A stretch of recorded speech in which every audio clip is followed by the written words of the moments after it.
আপুনি অসম পুলিচৰ sub inspector বা এসআই হিচাপে নিযুক্তি লাভ কৰিছে নেকি বা অসম পুলিচত চাকৰি কৰা এসআই সকলৰ দৰমহা জানিব বিচাৰে নেকি বা অসম পুলিচৰ সাব ইন্সপেক্টৰৰ যি কম্পিটিটিভ এক্সাম তাৰ কাৰণে আপুনি প্ৰচেষ্টা চলাই আছে নেকি তেন্তে আপোনালোকৰ কাৰণে আজি এই ভিডিঅ'টি হ'ব খুবেই দৰকাৰী গতিকে আপোনালোকে ভিডিঅ'টি শেষলৈকে চাব যদিহে ভাল পায় তেন্তে আপোনালোকে লাইক কৰিব কমেন্ট কৰিব আৰু শ্বেয়াৰ কৰিব লগতে এই আমাৰ ইউটিউব চেনেলটি সাবস্ক্ৰাইব কৰিব নমস্কাৰ মই হেমচন্দ্ৰ আৰু গতিকে বৰ বেছি দেৰি নকৰাকৈ আজি এই ভিডিঅ'টি আৰম্ভ কৰিব বিচাৰিছো প্ৰথমতে আমি চাম অসম পুলিচৰ যি এসআই পে স্কেল এয়া হ'ব তেওঁলোকৰ 14000 ৰ পৰা 70000 আৰু গ্ৰেড পে হৈছে 8700 গতিকে আমি যদি বেসিক পে উলিয়াও টোটাল বেসিক পে হেতু কিমান হ'ব basic pay plus grade pay আৰু হেতুটা প্লাস কৰি পেলাই যেটো পাম হেতুৱে হ'ব টোটাল বেসিক পে গতিকে আমি প্লাস কৰি কিমান লাভ কৰিলো 22700 টকা এটোৱে হৈছে টোটাল বেসিক পে ইয়াৰ পিছতে আমি চাম ডিএয়াৰনেস এলাউন্স বৰ্তমান সময়ত 58% চলি আছে আৰু সেই 58% কিহৰ পৰা হ'ব টোটাল বেসিক পে পৰা ইয়াৰ পৰা আমি 58% উলিয়াব লাগিব আৰু হেতু যদি উলিওৱা হয় তেনেহলে আমি কিমান লাভ কৰিম 13166 টকা ইয়াৰ পিছতে আমি চাম এডিশনাল এলাউন্স খিনি যে অসম পুলিচৰ এসআই সকলৰ এডিশনাল এলাউন্স কি থাকিব পাৰে ডিএ সম্পৰ্কে আমি কথা পাতিলো এতিয়া আছে এইচআৰএ হাউস ৰেন্ট এলাউন্স যি সকলে মেট্ৰপলিটানত চাকৰি কৰিব তেওঁলোকৰ কাৰণে 10% যি সকলে আৰবানত চাকৰি কৰিব তেওঁলোকৰ কাৰণে 8% আৰু যি সকলে ৰেলত চাকৰি কৰিব তেওঁলোকৰ কাৰণে 7% আপোনালোকৰ ট্ৰেনিংৰ সময়ত হয়তো স্যালাৰি হয়তো অলপমান কম হ'ব পাৰে কিন্তু ট্ৰেনিং শেষ কৰাৰ পিছত আপোনালোকৰ হে স্যালাৰি বাঢ়ি যাব এতিয়া চাম এইচআৰএ 10% হিচাপতে ধৰিলো ইয়াতে টোটাল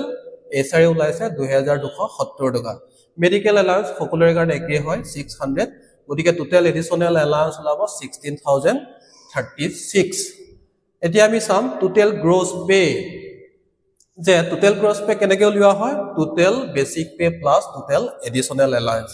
গতিকে আমি প্লাস কৰি কিমান লাভ কৰিলো 38736 ইয়াৰ পিছত আমি চাবলৈ চেষ্টা কৰিম ডিডাকশন খিনি কি ডিডাকশন হ'ব পাৰে অসম পুলিচৰ এসআই সকলৰ ডিডাকশন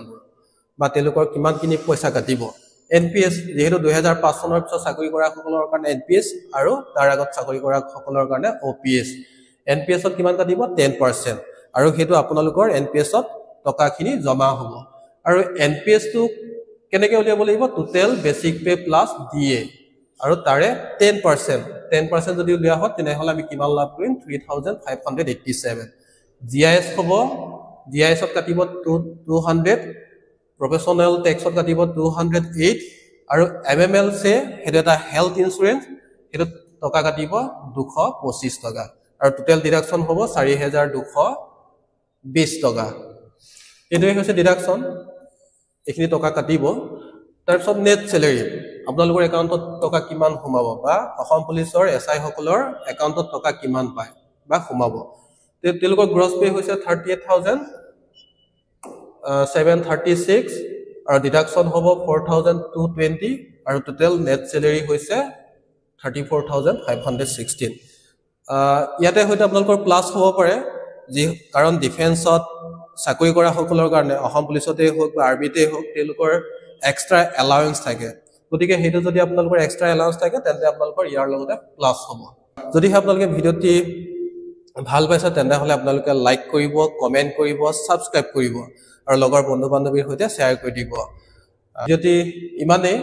এইখিনি আপোনালোকক জনাবৰ কাৰণে ভিডিঅ'টি প্ৰস্তুত কৰিছিলো আৰু পুনৰ আপোনালোকক নতুন এটা ভিডিঅ'ত লগ পাম আৰু ইয়াৰ আগত মই যি সকলে এপিআৰও এবি ইউবি অসম পুলিচৰ হেইবোৰত পোষ্টত চাকৰি লাভ কৰিছে বা তেওঁলোকৰ দৰমহা কিমান হ'ব পাৰে সেইখিনি কথা লৈ মই ভিডিঅ' প্ৰস্তুত কৰিছিলো হেয়া মই আপোনালোকক ডেসক্ৰিপচনত দি দিম তাৰ পৰা গৈ আপোনালোকে সেই ভিডিঅ'টি চাব পাৰিব আজিলৈ ইমানে পুনৰ লগ পোৱাৰ আশাৰে